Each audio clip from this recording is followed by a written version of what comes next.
성경 말씀 민수기 13장 25절로 33절까지 제가 한번 읽어드리겠습니다. 40일 동안 땅을 정탐하기를 마치고 돌아와 바란 광야 가데스에 이르려 모세와 아론과 이스라엘 자손의 온 회중에게 나와 그들에게 보고하고 그 땅의 과일을 보이고 모세에게 말하여 이르되 당신이 우리를 보낸 땅에 간즉 과연 그 땅에 젖과 꿀이 흐르는데 이것은 그 땅의 과일이니이다.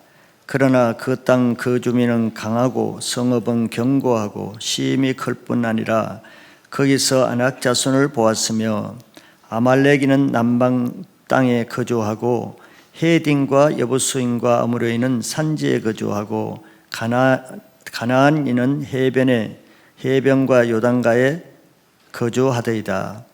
갈렙이 모세 앞에서 백성을 조용하게 하고 이르되 우리가 곧 올라가서 그 땅을 취하자 능히 이기리라 하나 그와 함께 올라갔던 사람들은 이르되 우리는 능히 올라가서 그 백성을 치지 못하리라. 그들은 우리보다 강하니라 하고 이스라엘 자손 앞에서 그 정탐한 땅을 악평하여 이르되 우리가 두루 다니며 정탐한 땅은 그 거주민을 삼키는 땅이요 거기서 본 모든 백성은 신장이 장대한 자들이며 거기서 네피림 후손인 아낙 자손의 거인들을 보았나니 우리는 스스로 보기에도 메뚜기 같으니 그들이 보기에도 그와 같았을 것이니라. 네, 오늘은 두려움의 시험을 통과하라는 내용으로 말씀을 보겠습니다. 어느 공동체든지 영적 지도자와 동역하는 리더의 역할이 중요합니다. 왜냐하면 그 리더들은 직접적으로 백성들에게 또 교회는 성도들에게 많은 영향력을 미치는 위치에 있기 때문에 그렇습니다. 아무리 교회에서 좋은 말씀을 전해도 그 말을 전달하는 리더들이 이렇게도 전달할 수 있고 저렇게도 전달할 수 있습니다. 부정적으로 전달할 수 있고 긍정적으로 전달할 수 있는데 그 말을 듣는 사람은 그 리더의 말에 따라 영향을 받게 되죠. 그래서 리더의 역할은 자기가 얼마나 좋은 리더가 되는가 그것보다도 자기에게 세워준 영적 지도자와 얼마나 같은 마음과 같은 뜻과 같은 영어로 같은 말을 하는 리더가 되는가 하는데 더 중요성이 있다고 할 수 있습니다.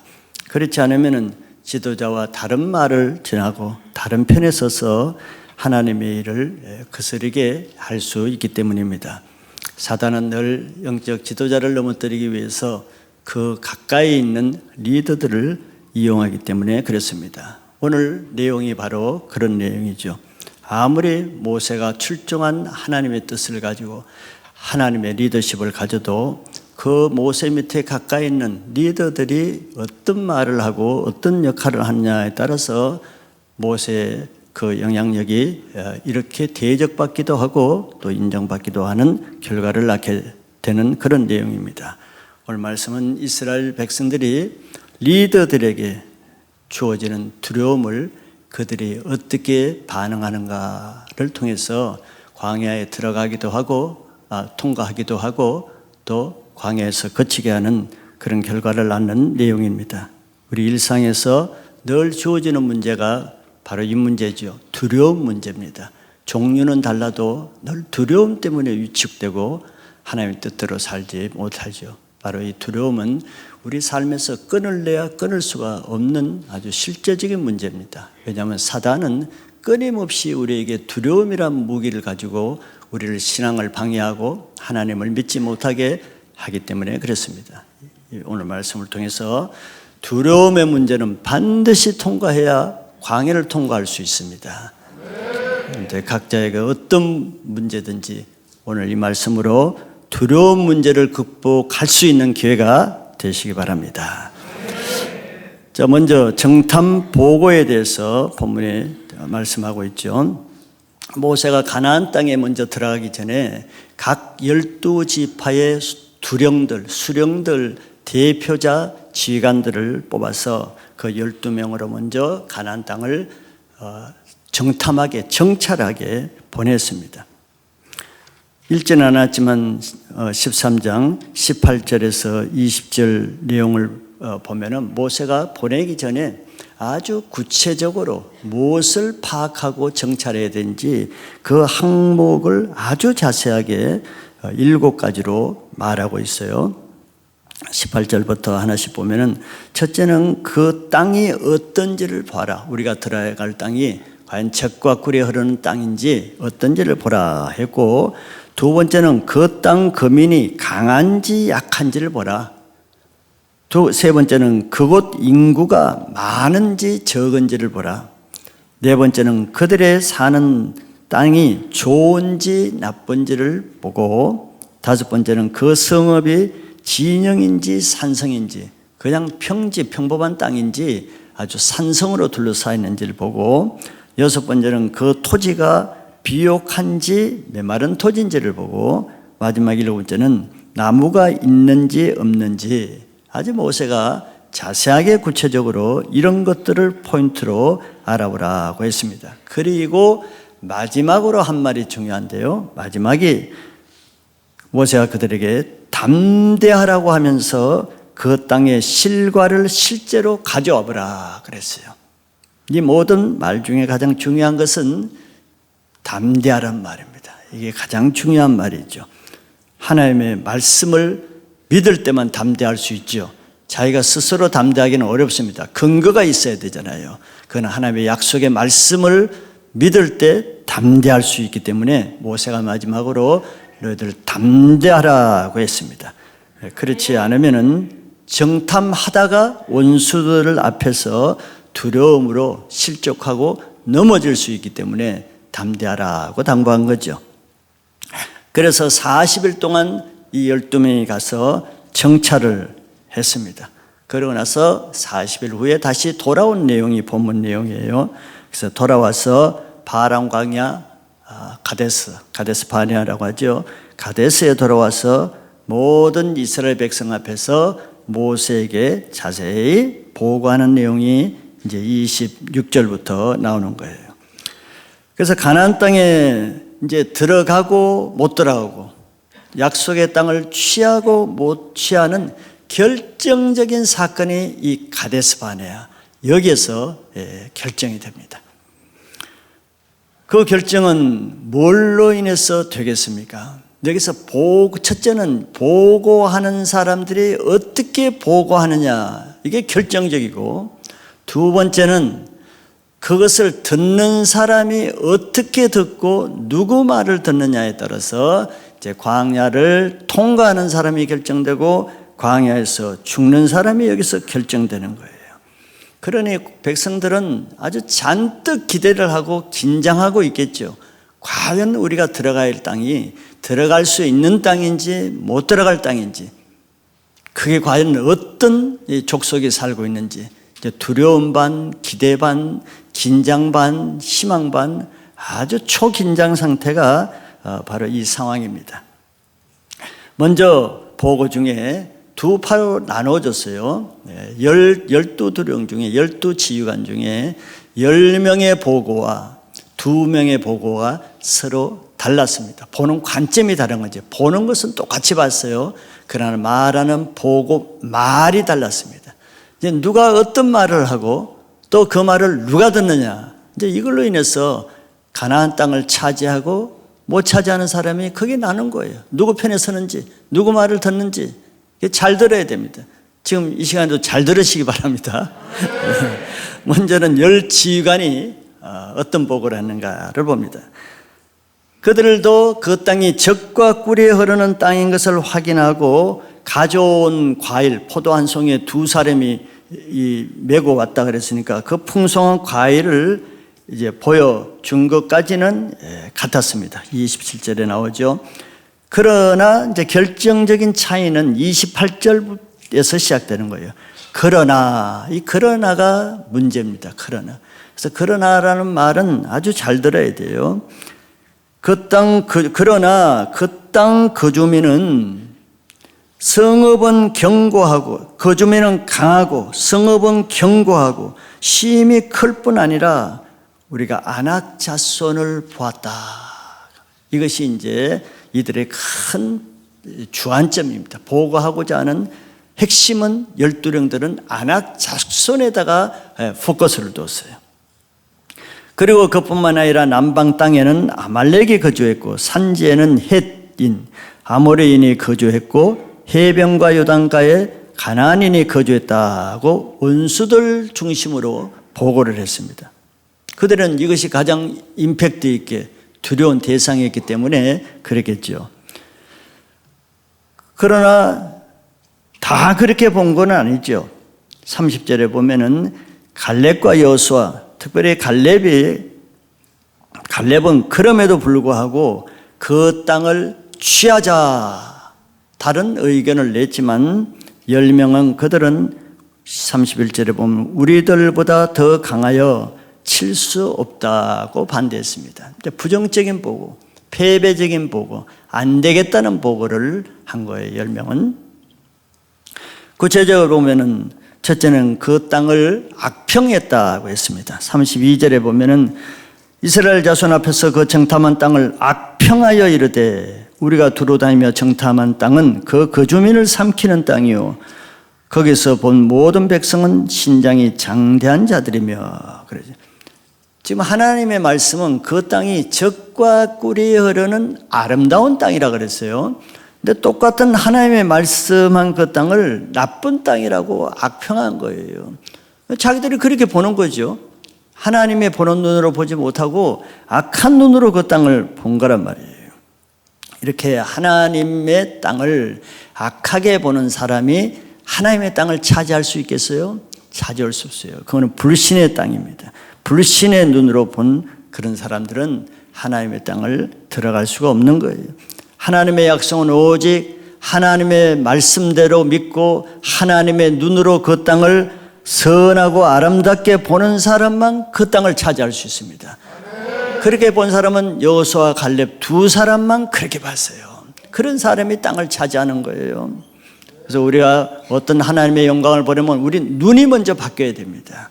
보는 눈이 악하게 보고 부정적으로 보고 나쁘게 보는데 하나님을 선하고 아름답게 볼 수 있겠어요?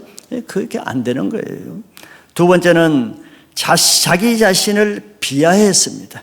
32절과 33절에 보면 그들은 헤브론에 거인족인 네피림의 자손인 아낙 자손이 있었는데 그 아낙 자손을 볼 때 자기를 어떻게 봤다 그랬습니까? 자기를 메뚜기 같이 봤어요. 거인대 메뚜기로 봤단 말이에요. 참 눈이 희한하죠. 그리고 더 놀라운 것은 그들이 무슨 생각을 했냐면 나만 우리를 메뚜기로 볼 뿐 아니라 그들도 아낙 자손 그들도 우리를 보기에 그들도 우리가 메뚜기처럼 보았을 것이라고 생각해요. 철저히 패배적인 눈으로 봤죠. 왜 그들이 메뚜기 눈을 가졌으니까 메뚜기 같이 보는 거예요. 그들이 모세의 말을 들었다면 모세가 무슨 말을 했습니까? 그럴 줄 알고 담대하라 그랬거든요. 담대하라. 그런데 이들은 아주 급약한 마음을 가졌어요. 메뚜기 같은 마음을 가졌어요. 그러나 실제로는 어땠어요? 실제는 여호수아서도 여러 군데서 그들이 이스라엘 백성을 메뚜기처럼 봤어요? 여호수아서 안 읽어서 모르죠. 네. 여호수아에서 보면 이스라엘이 홍해를 건넜다는 것을 가나안 모든 족속이 소문을 다 들었어요. 그때는 인터넷이 없어도 소문을 다 들었단 말이죠. 소문을 듣고 어떻게 들었다 했어요? 두려워 떨었다 그랬어요. 자기들이 메뚜기처럼 저 이스라엘 백성들이 우리들을 다 삼키겠다고 다 떨고 있었어요. 그 기생 라합이 그런 얘기를 했잖아요. 반대로 봤단 말이죠. 지금 이스라엘 백성들은 아주 홍해를 건너고 만나를 먹이고 이런 것을 소문을 들어서 다 알고 있는 이 가나안 자손 아낙 자손까지도 두려워 떨고 있는데 반대로 자기 자신들이 메뚜기처럼 떨고 있어요. 반대로 본 거예요. 이것은 그들이 하나님으로 인해서 자기 인생이 자기 존재가 얼마나 다른 사람 보기에 강하고 담대하고 거대한 존재인지를 자기 정체성을 모르는 거예요. 자기가 하나님을 안 믿으니까 남도 자기를 쪼잔하게 볼 것이라는 생각, 메뚜기같이 볼 것이라는 생각을 가지고, 내가 하나님 안 믿으니까. 홍해를 아무리 걷도 하나님을 믿지 않는 이방인들은 홍해를 걷는 그 이스라엘 백성을 위대한 백성, 아무도 감당할 수 없는 장대한 거인보다도 더 큰 백성으로 지금 그렇게 믿고 떨고 있잖아요. 근데 정작 자기 자신들은 떨고 있어요. 그 족속들 앞에. 왜? 자기는 이방인들은 믿는 하나님을 자기는 안 믿어요. 홍해를 걷는 하나님을 믿고 떠는데 자기 자신들 그 하나님을 안 믿는 거예요. 그럼 메뚜기가 되는 거죠. 이런 모습이란 말이에요. 그러니까 하나님 앞에 믿음이 없는 사람은 지금 누가 메뚜기고 누가 거인인지를 모르는 거예요. 다른 사람 보기에는 자기가 거인보다도 더 강한 하나님의 용사들인데 자기는 메뚜기고 아낙 자손들은 거인으로 보고 있어요. 자기 정체성이 없는 거예요. 우리들은 이런 정체성이 없으면 모든 일에 다 두려움으로 떨 수밖에 없죠. 우리 자신은 연약하죠.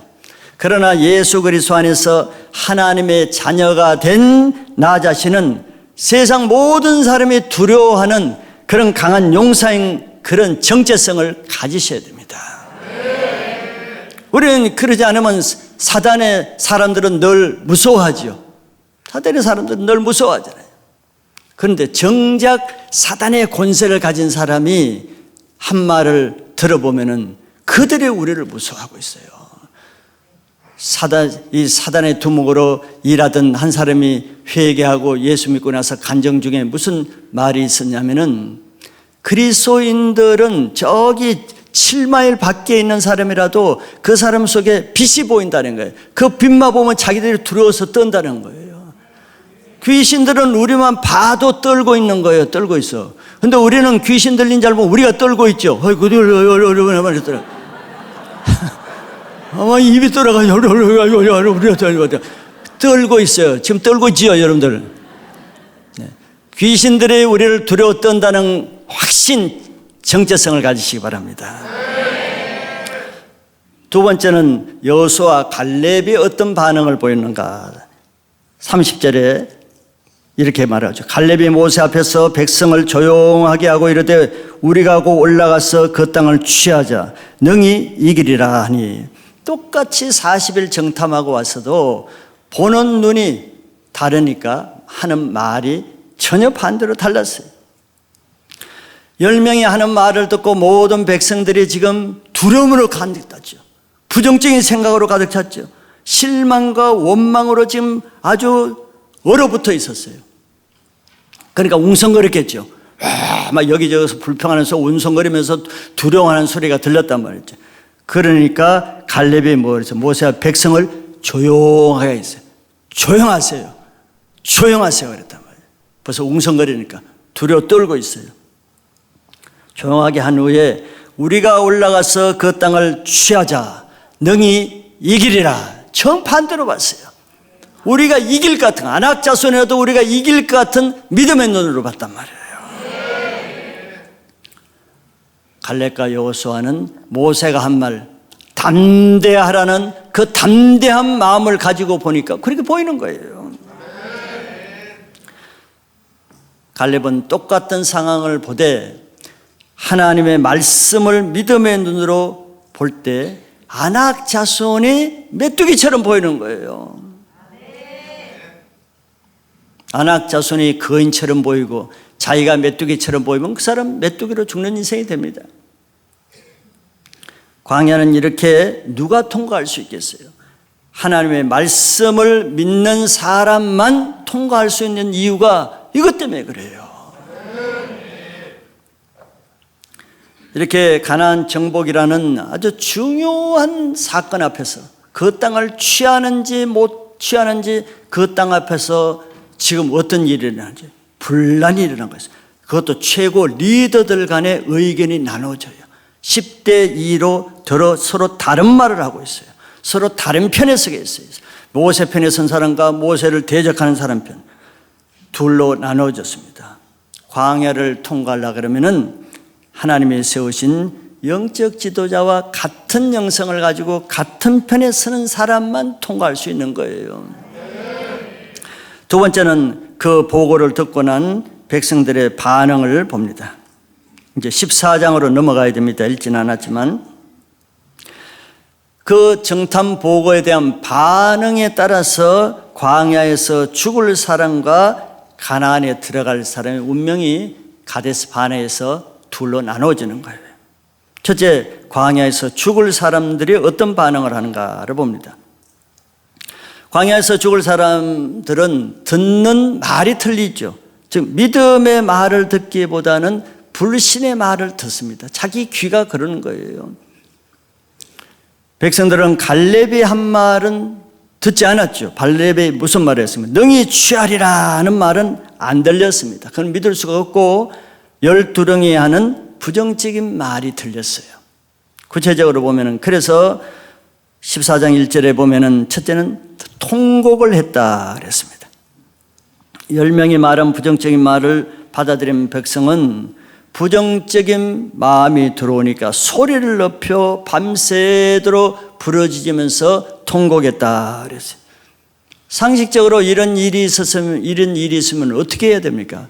통곡하면서 부르짖을 것이 아니고 하나님 앞에 나가서 철야로 기도하며 믿음으로 부르짖어야 되는데 이들은 반면에 원망에 부르짖음을 했어요. 모세와 아론을 원망하고 하나님을 한탄하는 원망 불평에 부르짖음을 했죠.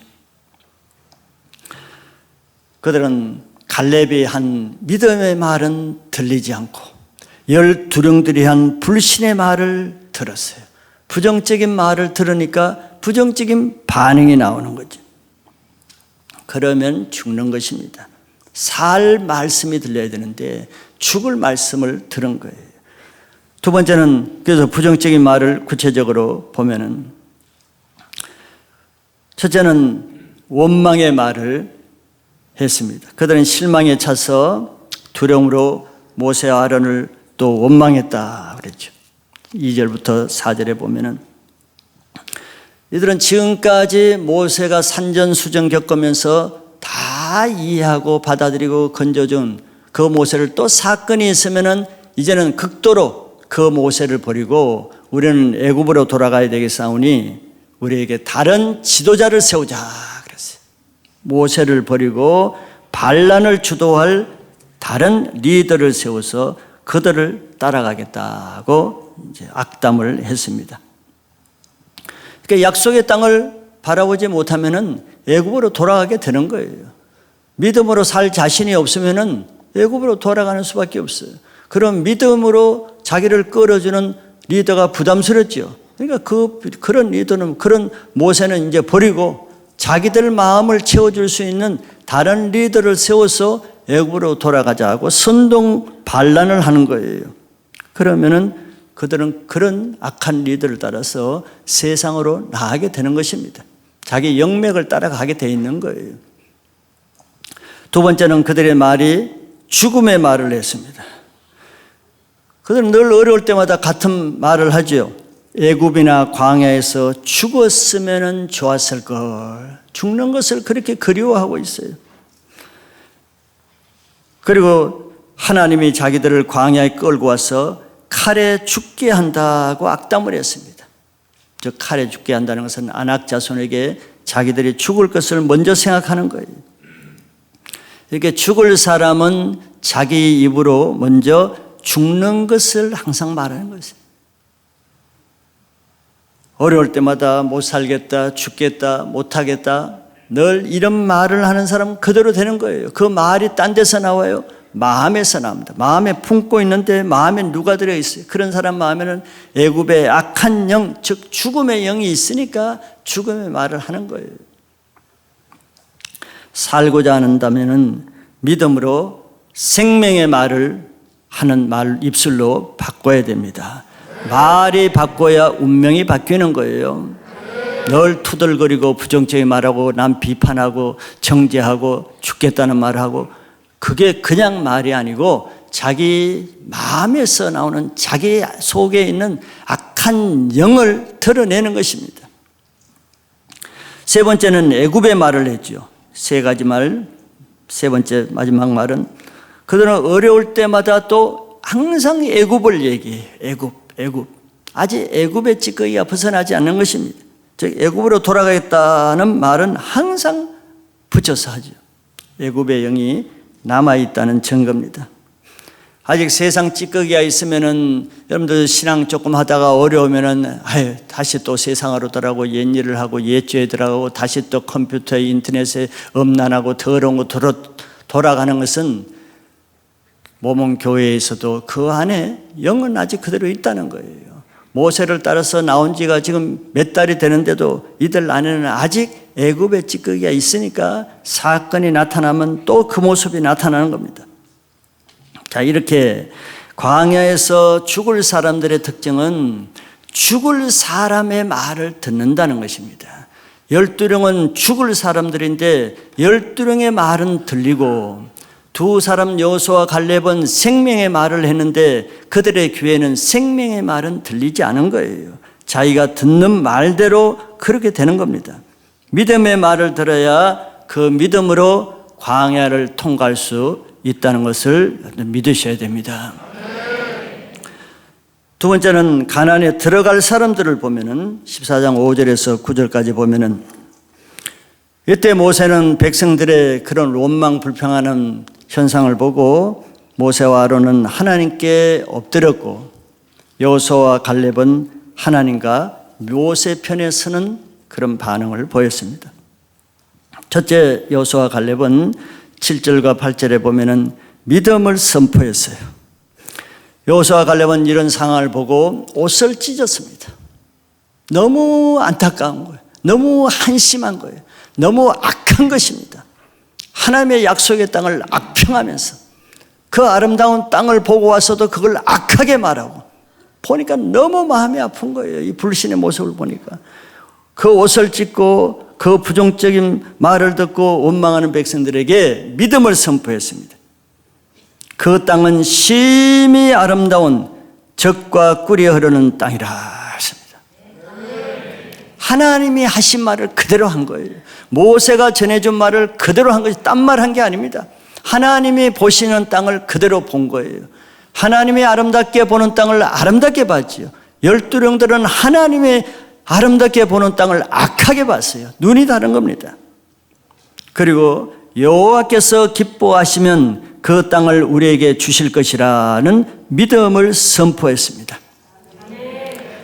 그 말은 무슨 말입니까? 하나님이 기뻐하시면은 너희들은 하는 행동이 하나님이 기뻐하시면은 하나님이 그 땅을 주신다. 무슨 말이에요? 이들은 지금 하나님 보시기에 악하고 슬프고 근심이 되는 행동을 하죠. 그렇게 해서 어떻게 약속의 땅을 가겠느냐? 하나님을 기쁘게 하는 모습, 하나님을 기뻐하는 눈을 가지면은 하나님이 그 땅을 왜 안 주시겠느냐 이런 뜻이에요. 자, 이것이 광야에서 죽을 사람들이 하는 말과 사는 사람들이 하는 말의 차이를 극명하게 나타내 주는 거예요. 교회 안에도 보세요. 똑같이 리더라도 하는 말이 틀리죠. 죽음의 말을 하는 사람이 있고 사는 말을 하는 사람이 있어요. 그것이 자기 운명을 결정하는 겁니다. 광야에서 살 사람은 하나님이 하시는 것을 보고 하나님이 하시는 대로 하나님의 말을 하고, 죽을 사람은 하나님이 하시는 말을 안만 들어도 그와 반대로 악하게 말한다는 거예요. 그런데 사는 사람들의 말을 듣고 사는 말을 하시길 바랍니다. 두 번째는 믿음의 도전을 합니다. 9절 말씀은 제가 한번 읽어보겠습니다. 14장 9절. 다만 여호와를 거역하지는 말라. 또 그 땅 백성을 두려워하지 말라. 그들은 우리의 먹이라. 그들의 보호자는 그들에게서 떠났고 여호와는 우리와 함께 하시느니라. 그들을 두려워하지 말라 하나. 그렇죠. 이게 중요한 말씀입니다. 하나님을 거역하는 백성들에게 여호수아와 갈렙이 중요한 말씀을 해요. 무슨 말을? 광야를 통과할 수 있는 말, 시험을 이길 수 있는 말, 두려움을 극복할 수 있는 말, 안악자손을 이길 수 있는 말, 이 비결을 말하는 것입니다. 오늘 이 말씀을 듣는 우리들의 말씀이 되길 바라요. 그래야 두려움을 이길 수 있습니다. 우리 원수 안악을 이길 수 있는 거예요. 그래서 여호수아와 갈렙은 이 불평하고 두려움에 떨어서 가나안 땅을 포기하는, 하나님의 약속을 포기하고 애굽으로 돌아가고자 하는 이들에게 그들이 다시 광야에 살 수 있는 비결을 제시하는 겁니다. 6가지 비결이죠. 이것은 다른 말로 하면은 믿음의 원리입니다. 우리가 이 세상을 통과할 수 있는 믿음의 원리, 광야를 통과할 수 있는 믿음의 비밀이에요. 이것을 그대로 믿음으로 받으면은 이스라엘 백성이 광야를 통과할 수 있습니다. 6가지를 보면은 9절에 나온 거 6가지. 첫째는 여호와를 거역하지 말라는 겁니다. 여호와를 거역하고서 어떻게 하나님 나라에 들어가겠어요? 하나님을 기쁘시게 해드리는 자가 광야를 통과할 수 있습니다. 하나님의 눈으로 하나님의 약속의 땅을 바라보고 하나님을 기뻐하는 사람이 하나님의 도우심으로 들어가는 거예요. 여호와를 거역하지 말라. 두 번째는 그 땅 백성을 두려워하지 말라는 겁니다. 하나님보다 원수를 더 두려워하는, 그것은 하나님을 불신하는 거죠. 그러면 그 불신으로 그 원수에게 죽는 거예요. 안악 자손을 두려워하면은 그 안악 자손에게 두려움으로 죽는 것입니다. 내가 물질을 두려워하면은 그 물질 때문에 내 영혼이 죽는 거예요. 자기가 두려워하는 것에 자기가 죽습니다. 그러나 하나님을 믿으면은 원수를 두려워하지 않게 되지요. 하나님을 믿는 믿음이 약하니까 원수가 두려운 겁니다. 세 번째는 가져야 될 것, 그들은 우리의 먹이라는 믿음을 가져야 됩니다. 우리가 메뚜기가 아니라 그들이 우리의 먹잇감인 메뚜기라는 이런 믿음을 가져야 돼요. 믿음이 없으면은 우리가 그들을 두려워하지만 믿음이 있으면 저들이 나를 지금 두려워할 것이다, 이런 생각을 왜 못해요? 그런 생각을 하면 두려움이 없어집니다. 네 번째는 그들의 보호자는 그들에게서 떠났다는 겁니다. 갈렙은 하나님의 눈으로 정확하게 보는 거예요. 그들의 신, 그들이 우상을 많이 섬겼죠. 바알과 아세라 신과 몰렉 신과 여러 가지 잡신을 섬겼단 말이죠. 갈렙은 지금 왜 두려워하지 않느냐 말이에요. 그들의 신은 이미 그들을 떠났어요. 그들을 떠났기 때문에 그들이 하나님의 백성들의 홍해를 건넜다는 것을 듣고 손비백상 지금 두려워 떨고 있거든. 그들의 신도 못 감당하는 거예요, 하나님을. 그러니까 그들의 신을 떠난 걸 갈렙이 아는 겁니다. 그래서 안악 자손이 우리들을 보고 자기들을 보고 두려워하는 것을 믿음의 눈으로 본 거예요. 그런 눈을 가져야 안악 자손을 두려워하지 않을 수가 있겠죠. 우리의 원수들의 신은 우리 앞에서 무서워서 그 귀신들이 다 떠납니다. 그걸 두려워할 필요가 없는 거예요. 다섯 번째는 여호와는 우리와 함께 하신다는 것입니다. 전능하신 하나님, 홍해를 건너신 하나님이 지금도 나와 함께 하신다는 믿음이 있으면 안악 자손이 뭐가 무서워요? 애굽의 철병거 바로의 군대도 멸하신 그 하나님이 나와 함께 하시면 그 안악 자손이 뭐가 무섭겠어요? 이게 믿음의 문제입니다. 마지막 여섯 번째는 그들을 두려워하지 말라는 거예요. 두려움은 악한 영이 주는 공격인데 악한 마귀에게 진 상태가 두려움의 상태라고 제가 말씀드리죠. 그러니까 두려워하는 상태는 이미 내가 진 거예요. 안악 자손을 보는 즉시 두려워하는 것은 이미 싸우기 전에 안악 자손에게 진 겁니다. 그러니까 두려워하지 않아요. 두려워하는 것은 하나님을 믿는 믿음이었기 때문인데 믿음을 가지면 두려움이 없어집니다. 이 6가지가 광야를 통과할 수 있는 비결이고, 우리가 이 세상을 살아가면서 모든 두려움들, 모든 역경들, 모든 안악자손과 같은 거인들 이길 수 있는 비결은 이 6가지 갈렙과 여호수아가 알려준 이 말을 믿음으로 받는 거예요. 왜 40년 동안 60만 명 중에 가나안 땅에 들어간 사람이 있다는 것은 그 사람은 대단한 영웅이죠. 보통 사람이 아니죠. 기적의 사람이죠. 어떻게 60만 대 2의 경쟁을 뚫고 들어가겠냐면, 어떻게 40년 대 하루의 경쟁을 뚫고 들어가 있냐? 보통 사람이 아니에요. 그러면 그 사람들이 어떻게 들어가는가의 말을 들어야 될 거 아니에요. 광야에서 죽은 사람의 말을 들을 필요가 없잖아요. 근데 이 말이 지금 누구 말이냐 말이죠. 40년 동안 견디면서 광야에서 그 수많은 시험 가운데 끝까지 견딘 사람, 끝까지 가나안 땅에 들어간 사람, 60만 중에 끝까지 남은 두 사람, 그 사람 말을 들으면 그 사람처럼 우리도 40년 동안 광야를 통과할 수 있는 믿음의 사람이 되는 겁니다.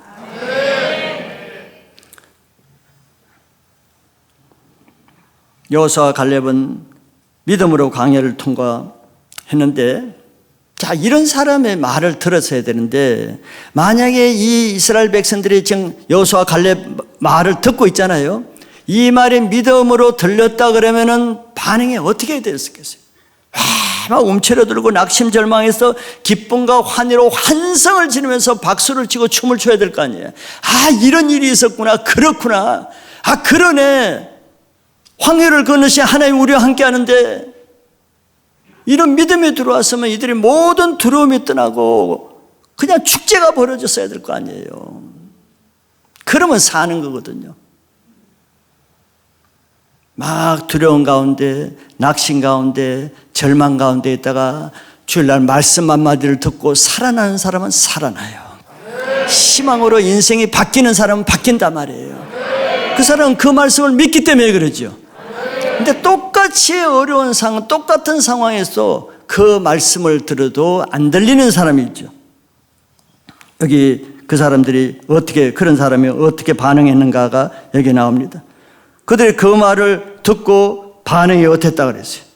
10절에 보니까 온 회중이 그 말을 듣고 그들을 돌로 치려 하는데, 놀라운 일이죠. 그 사는 길을 제시했는데, 광야에서 정말 믿음으로 통과할 수 있는 극한 비밀을 말해주는데 돌로 쳐서 죽이려고 그러는 거예요. 그 말을 들었으면. 지금 이들은 누구 편에 선 거예요? 악한 영 편에 서 있는 거예요. 그 속에 애굽의 영이 가득한 것입니다. 말씀을 들을 귀가 없어요. 말씀을 영어로 못 들으니까 갈렙과 여호수아의 말이 어떻게 들렸어요? 욕으로 들리는 거예요. 악하게 들리는 거예요. 나쁘게 거짓말로 들리는 것입니다. 하나님의 말씀으로 욕으로 들는데 어떻게 그 사람을 도울 수가 있겠어요? 말씀을 못 듣는 사람이 가장 악한 영이 가득한 사람이에요. 아니, 얼마나 그 안에 악한 영이 가득하면은 이렇게 살 수 있는 생명을 건지는 말을 해줬는데 그걸 못 듣겠어요. 오히려 더 욕으로 듣고 돌로 죽이려고 그랬냐. 예수님이 오셔서 정말 생명을 살릴 수 있는 영의 말씀을 할 때마다 그것을 듣고 세리와 창기들이 생명을 얻고 인생이 바뀌는 그런 역사가 있는 반면에, 늘 바리새인들은, 죽을 사람들은, 심판받을 사람은 돌을 들고 예수님을 쳐 죽이려고 그러죠. 똑같은 거예요. 어느 시대나 똑같이 교회에서 같은 말씀을 들어도 말씀을 듣는 사람은 그것을 생명으로 듣고 기뻐하고 하지만, 어떤 사람은 그걸 왜곡하고 반대로 악하게 듣고 욕으로 듣고 대적하면서 죽이려고 그러죠. 그러니까 죽는 거예요. 자기가 광야에서 자기가 듣는 대로 자기 운명이 결정되는 겁니다. 자기가 그 말씀이 어떻게 들리는가로 되는 거예요. 디모데후서 4장에는 마지막 때는 사람들이 진리의 말씀을 잘 안 듣는데요, 자기가 귀가 가려운 대로 자기가 듣고 싶어하는 말만 듣기를 원한대요. 이 백성들이 똑같은 것이죠. 왜 그래요? 그 말이 믿어지지 않기 때문에. 하나님을 못 믿으니 갈렙과 여호수아 말이 어떻게 믿어지겠어요? 들을 귀가 없는 사람은 말씀을 듣지 못하기 때문에 죽는 거지, 광야에서 먹을 것이 없고 만나가 없고 물이 없고 고기가 없어 죽은 사람은 아무도 없어요. 이렇게 귀가 꽉 막힌 사람, 말씀이 도무지 안 들린 사람, 이런 사람이 죽는 거예요. 믿음은 믿음으로 통과할 수 있는데, 믿음은 어떻게 생깁니까? 말씀을 들음으로 생기죠. 광야 통과는 결국 믿음으로 통과하는 거예요. 그런데 믿음은 들음에서 나잖아요. 들으면 그리스도의 말씀으로 나잖아요. 근데 말씀을 못 들으면 믿음이 안 생기고, 믿음이 안 생기면 안악자손이 두려워서 겁나는 거죠. 우리 안에 여호수아와 갈렙이 말하는 광야를 통과할 수 있는 이 말이 믿음으로 들리시길 바랍니다. 그래야 사는 거예요. 마지막 큰 세 번째는, 그럼 하나님이 중요하죠. 이 장소에서는 누가 판단을 할 수가 없어요. 아무리 갈렙과 여호수아가 바른 말을 해도 돌로 쳐 죽이려고 그러는데 뭐 할 수가 없어요. 최종 판단은 하나님이 하십니다. 모세도 어떻게 할 수가 없어요. 모세도 돌로 쳐 죽이려고 그러는데 원망하는데 누구 말도 안 듣는 거예요. 이 백성들은 지금 아무 말도 안 들리는 거예요. 누구도 어떻게 할 수가 없어요. 자, 이렇게 사람이 할 수 없는 그 일은 하나님이 직접 하십니다. 그러니까 하나님의 손에 빠지는 게 가장 불행한 거예요. 하나님의 손에 안 빠지려면 사람의 말을 들으면 돼요. 그런데 이들은 모세 말도 안 듣고 갈렙과 여호수아 말도 못 듣는 거예요. 그럼 하나님이 개입할 수밖에 없어요. 하나님의 결정이 그들의 운명을 최종적으로 결정하는 겁니다. 근데 하나님은 어떻게 결정해요? 그들의 행한 대로 보응하는 거예요. 즉 그들이 말한 대로 보응하는 거예요. 듣고 말한 그것이 그들에게 다 신겨지는 거예요. 그래서 하나님이 그걸 다 들으시죠. 하늘에서 안 보는 것 같아도 다 보고, 12령이 하는 말 다 듣고, 갈렙과 여호수아가 하는 말 다 듣고, 또 백성이 무슨 말을 하는가 다 들어요. 하나님 귀가 밝으시죠. 다 듣습니다. 그럼 먼저 백성들에게 하나님이 어떻게 하시는가 봅니다. 11절을 보면은 여호와께서 모세에게 이르시되 이 백성이 어느 때까지 나를 멸시하겠느냐. 지금 한두 번이 아니라는 거죠. 내가 그들 중에 많은 이적을 행하였으나 어느 때까지 나를 믿지 않느냐. 하나님 마음이 심히 기쁘지 않지요.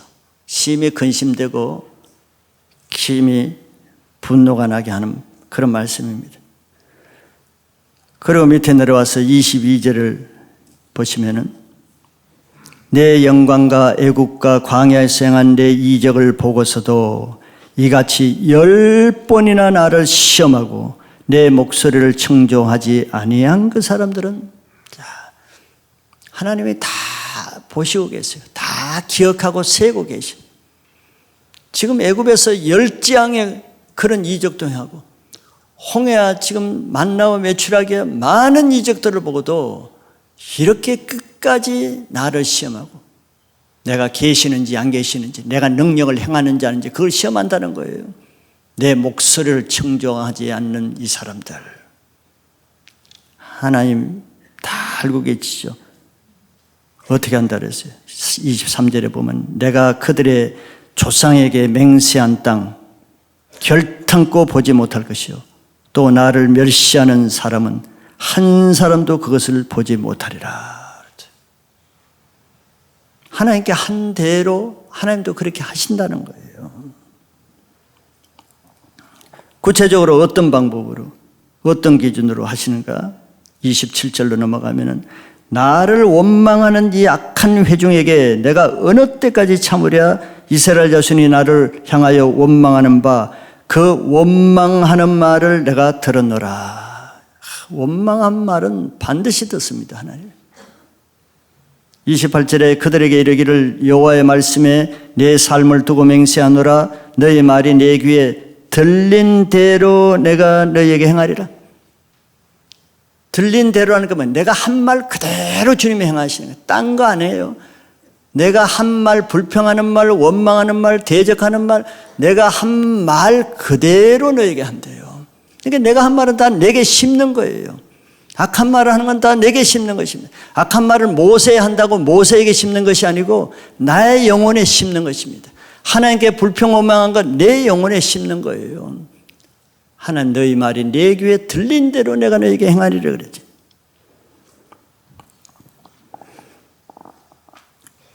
그리고 29절을 계속 보면 너희 시체가 이 광야에 엎드러질 것이라. 너희 중에서 20세 이상으로 계수된 자 곧 나를 원망한 자 전부가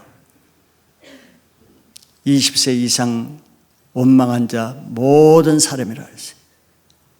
여분네 아들 갈렙과 눈의 아들 여호수아 외에는 내가 맹세하여 너에게 살게 하리라 한 땅에 결단코 들어가지 못하리라. 약속은 남아있죠. 내가 들어가서 살게 하라 약속은 남아있어요. 그러나 믿음으로 부응하지 못하면은 그것이 이루어지지 않는다는 것을 말해주는 거예요. 약속은 있지만 믿음으로 대하지 못하면 결단코 들어가지 못해.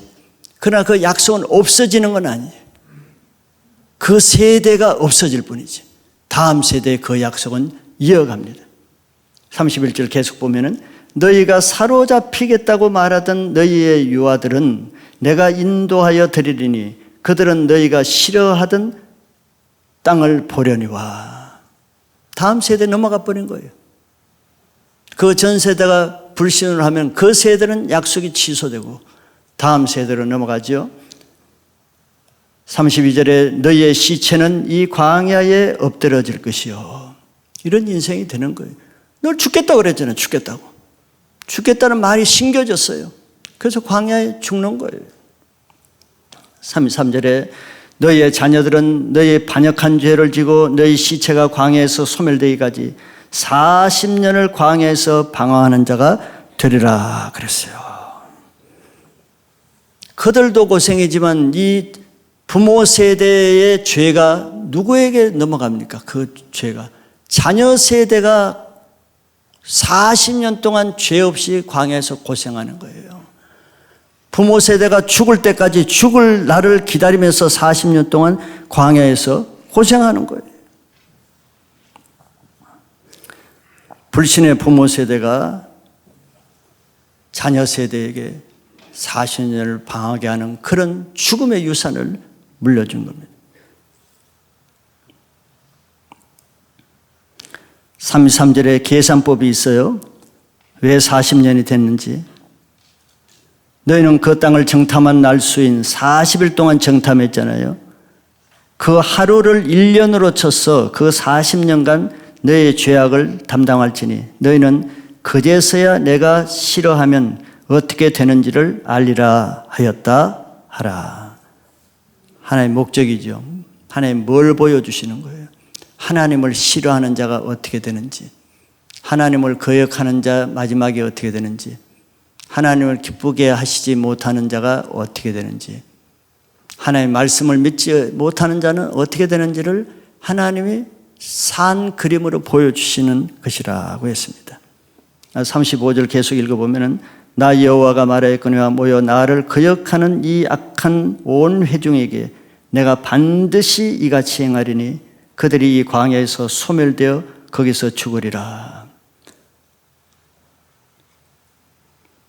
36절 7절 보면은 모세 보냄을 받고 땅을 정탐하고 돌아와서 그 땅을 악평하여 온 회중이 모세를 원망하게 한 사람.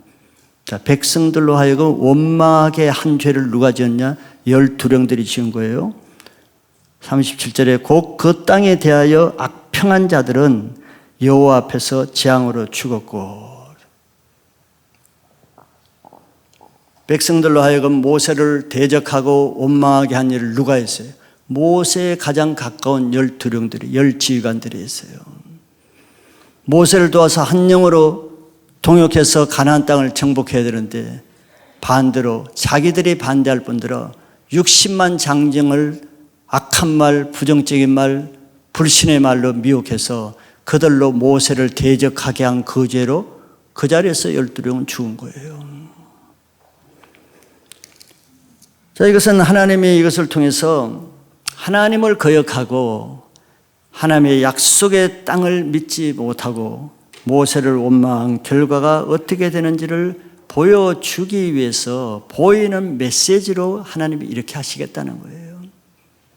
특별히 그 다음 세대에게, 여호수아 세대에게 20세 이하 이 자녀 세대는 자기 조상들이 어떻게 행하다가 어떻게 죽었는지를 체험을 했잖아요. 경험을 했잖아요. 하나님이 그걸 보게 하시는 겁니다. 다음 세대에 그걸 다 보게 해서 너희들이 똑똑히 봐라. 너희 부모 세대가 이렇게 불신앙으로 원망불평하다가 어떻게 되는지를 너희들 보라. 무슨 뜻이겠어요? 너희들은 이렇게 하면 안 된다는 거예요.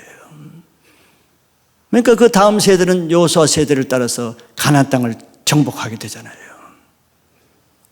그 전 세대가 약속을 포기한 것을 하나님은 다음 세대를 통해서 그 약속을 이루시지 약속 자체를 완전히 없애지는 않습니다. 하나님께서 안악 자손을 왜 보여주시겠어요? 보여주신 것은 안악 자손 앞에서 하나님을 의지하는지 안악 자손을 더 의지하는지, 하나님을 믿는지 하나님을 믿지 않는지, 그 믿음을 시험하기 위해서 먼저 안악 자손을 보여주는 겁니다. 그런데 그들은 하나님을 안악 자손보다도 더 못하게 봤죠. 안악 자손은 크게 보고 하나님의 백성인 자기들은 메뚜기처럼 봤어요. 그런 메뚜기 인생이 되는 거예요. 세상은 늘 크게 보죠.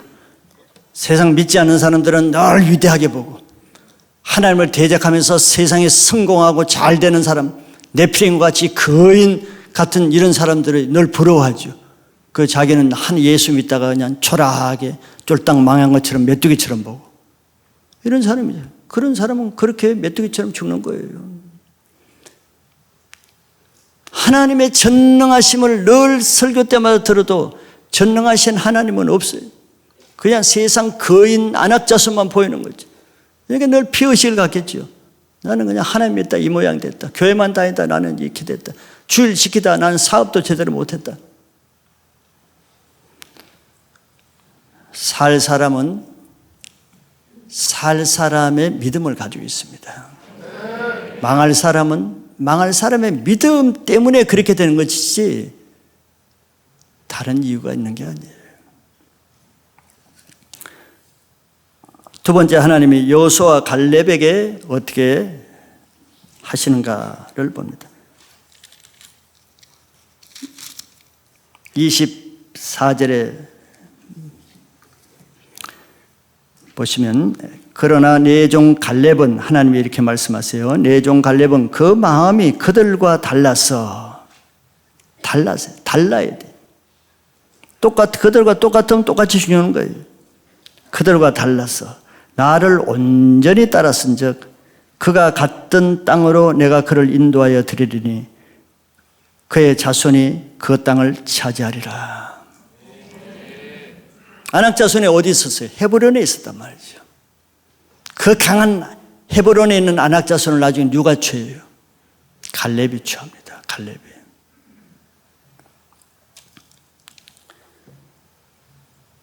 이를 통해서 광야에는 어떤 사람이 살고 어떤 사람이 죽는지를 눈으로 보여주는 겁니다. 이렇게 우리가 보고도 그럼 다 갈렙처럼 살 것 같지요? 보고도 열두렁처럼 사는 사람이 있는 거예요. 광야를 통과하기 위해서는 광야를 통고한 산 증인인 그 갈렙과 여호수아가 믿은 하나님을 믿음으로 모세와 한 영이 되는 지혜를 가지시기 바랍니다. 광야에는 항상 아낙 자손이 있어요. 또 아낙 자손은 그렇지만 아주 악한 아말렉도 있고 또 가나안 7 족속도 있고 끊임없습니다.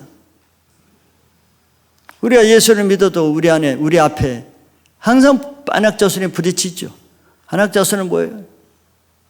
내 힘으로 감당할 수 없는 대상입니다. 내 힘으로. 그러니까 결국은 뭐예요? 내 힘으로 안 되니까 하나님을 의지하는 믿음의 기회를 주는 겁니다. 아낙 자손은. 우리가 살아가면서 두려움의 문제가 얼마나 많습니까? 특별히 사람, 나를 해치고자 하는, 나를 대적하고 그렇게 나를 악하게 대하는, 나를 원수처럼 대하는 그런 사람이 있죠. 아낙 자손이죠. 그뿐만 아니라 자기 힘으로는 도저히 해결할 수 없는 이런 부채 문제, 물질 문제, 재정 문제, 산처럼 크게 보이죠.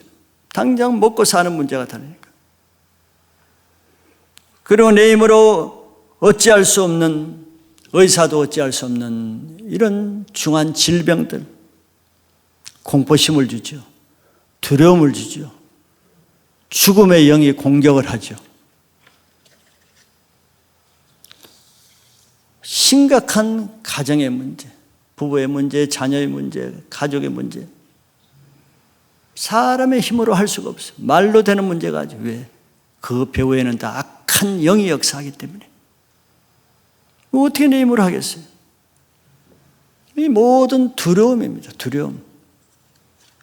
그 실체가 두려움이 아니고 사단이 그 사건을 통해서 우리에게 두려움을 주는 거예요.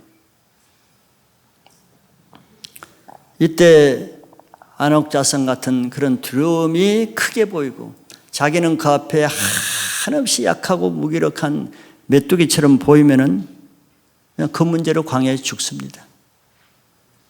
보여주잖아요. 그 문제로 광야에서 이스라엘 백성처럼 죽는 거예요. 죽어도 그냥 죽어요. 원망 불평하다 죽습니다. 하나님과 모세를 대적하다 죽습니다. 같은 계승이에요. 그리고 어디 나가서 애굽으로 돌아가서 죽습니다. 세상으로 나가서 죽어요. 오직 하나님 말씀을 믿는 사람만 그 상황과 아무 상관없이 통과하는 겁니다. 홍해는 어차피 이스라엘 백성의 힘으로는 통과 못해요. 어떻게 건넙니까? 그러나 하나님이 함께 하시면 홍해도 건널 수 있는 거예요. 그렇기 때문에 하나님의 말씀을 믿는 그 믿음으로만 통과할 수 있는데요. 그런 건 믿음의 문제잖아요. 믿음은 어떻게 생긴다? 다시 말하자면 믿음은 말씀을 듣는 것 외에는 믿음이 들 수가 없습니다. 신념은 가질 수 있어도 믿음은 들어오지 않는 거예요. 말씀을 들어야 된다 말이에요. 그런데 로마서 10장 10절의 말씀은 로고스가 아니라 그랬죠. 거기 헬라어는 로고스가 아니고 그 지식으로 말씀은 암만 들어도 믿음이 안 되는 거예요. 이론일 뿐 교리일 뿐 믿음은 아니에요. 그는 레마라고 쓰여 있는 거예요. 우리말로는 영어로 들어야 그것만 믿음이 된다고 성경이 분명히 그렇게 얘기하고 있는 거예요. 교회를 20년 30년 다 해도 왜 믿음이 없어요? 말씀이 안 들리니까. 영어로 말씀이 안 들리니까. 이스라엘 백성들을 보세요. 이스라엘 백성들이 출애굽하고 지금까지 수많은 어려움들이 있죠. 외국 군대도 있고 쓴물도 있고 먹는 만나 문제도 있고 고기 문제도 있고 여러 가지 많은 문제가 있어요. 항상 두려운 문제는 항상 있었습니다. 그런데 그런 문제들 중 한 번이라도 자기 스스로의 힘으로 더 두려운 문제 해결한 적이 있어요? 한 번도 없어요. 할 수도 없어요. 아무리 IQ가 제로라도 아무리 기억력이 없어도 이런 건 기억할 필요가 있을 거 아니에요. 그때도 내가 이 두려움 앞에서 홍해 앞에서 죽는다고 모세를 원망했는데 그때 내가 어떻게 건넜지? 하나님이 도와주셨네. 이 기억 하나만 해도 달라지죠. 그들이 지금까지 양식이 없을 때 자기가 떡 만들어냈어요. 자기들이 한 일이 하나도 없어요. 지금까지. 다 그때마다 하나님이 하게 하셨어요. 그러면 지금까지 자기를 보호하신 그 하나님이 앞으로도 그렇게 하실 것을 믿는 것이 정상이죠. 우리가 변해서 그렇지 하나님은 변개치 아니었어요. 어제나 오래나 영원히 동일하신 분입니다. 근데 지금까지 한 번도 자기 힘으로 한 적이 없으면서도 안악자선을 만날 때는 또 자기 힘으로 이겨야 되는 이 생각을 하는 거죠. 저거 어떻게 하지? 또 이런 생각을 하죠. 이게 참 미련한 거예요. 미련한 거란 말이에요. 왜 미련해요? 악한 영이 속이는 거예요. 하나님 믿지 못하게 속이는 거란 말이죠. 속이지 않고야 어떻게 그렇게 어리석게 미련한 생각을 할 수가 있겠어요?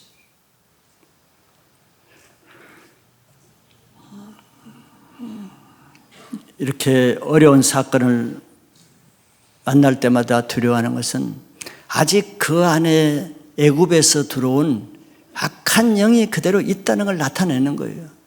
그럼 그 안에 있는 악한 영이 무슨 일을 하겠어요? 수많은 기적을 보고도 하나님을 믿지 못하게 하는 이런 악한 거짓말을 하는 거예요. 선악과를 따먹게 하는 그 사탄이 지금도 우리들 안에서 하나님의 말씀은 불신하고 사단이 하는 말을 믿게 받아들이게 하는 그 일을 지금도 똑같이 하는 거란 말이죠. 이스라엘 백성이 똑같이 하는 거예요. 그래서 이 애굽에서 가져온 이 영과의 싸움이지 아낙 자손과의 싸움이 아니에요. 아낙 자손과는 아직 싸우지도 않았잖아요. 그런데 벌써 싸움에 왜 졌어요? 자기의 안에 있는 악한 영, 거짓의 영, 불신의 영, 원망의 영, 대적하는 영, 자기 안에 있는 이 악한 영과는 지금 싸워서 지금 내가 진 겁니다. 그러면 아낙 자손과는 싸울 필요도 없이 내가 지는 거예요. 그런데 믿음으로 산 갈렙과 여호수아는 어떻게 해서 두려워하지 않겠어요? 지금까지 내가 안 싸워도 항상 하나님이 이기게 하신 것을 믿잖아요. 그게 믿음이거든요. 이 두려움의 영, 즉 사단의 영, 마귀의 영을 이긴 사람은 이 세상에 아무도 없어요. 이 마귀의 영을 어디서 끊었습니까? 바로 예수님이 십자가에서 돌아가실 때 이 사단을 이미 다 이기신 겁니다. 이런 세상이 주는 영은 예수님의 십자가로만 이길 수 있다는 거예요. 예수님은 두려워하는 제자들에게 모세가 한 말처럼 같은 말을 했습니다. 영적인 전투에는 같은 말을 해요. 요한복음 16장 33절에 보면 담대하라 내가 세상을 이겼노라 그랬어요. 담대하라 이 세상, 애굽이라는 이 세상, 틈만 있으면 애굽으로 돌아가고자 하는 이 세상 누가 이겼다? 내가 이겼다는 거예요. 내가. 십자가에서 예수님이 이 두려움을 주는 사탄 권세를 이긴 것을 믿는 사람만 담대할 수 있겠죠. 이걸 믿으면 담대해지는 거예요. 이 세상 마귀가 주는 두려움을 이길 수 있는 분은 예수님 한 분밖에 없다는 것을 믿으시기 바랍니다. 그렇기 때문에 예수님의 말씀을 믿으면 두려움이 없어져요. 하나님도 믿지 못하고 하나님의 말씀도 믿지 못하고 예수님도 믿지 못하고 예수님이 아무리 말씀해도 설교를 아무리 말씀을 전해줘도 믿지 못하면 내 문제는 그대로 있어. 두려움이 없어지질 않아요. 내 힘으로는 안 돼. 그러니까 공황장애도 생기고 우울증도 생기고 여러 가지 정신적인 문제가 생기고 내 힘으로 안 되잖아요. 예수님이 십자가에서 그 모든 질고까지도 다 해결해 놓으셨다는 믿음을 가지면 근본적으로 다 두려움이 없어집니다. 두려움이 생길 때마다 지금까지 우리를 이기게 하시고 지금까지 나와 함께 하신 그 하나님을 기억하시고 갈렙과 여호수아가 말한 6가지 믿음의 비밀로 이번 한 주간도 실제적으로 생활전선에서 일어나는 두려움의 문제 한번 이기시는 경험을 가지시길 바라요.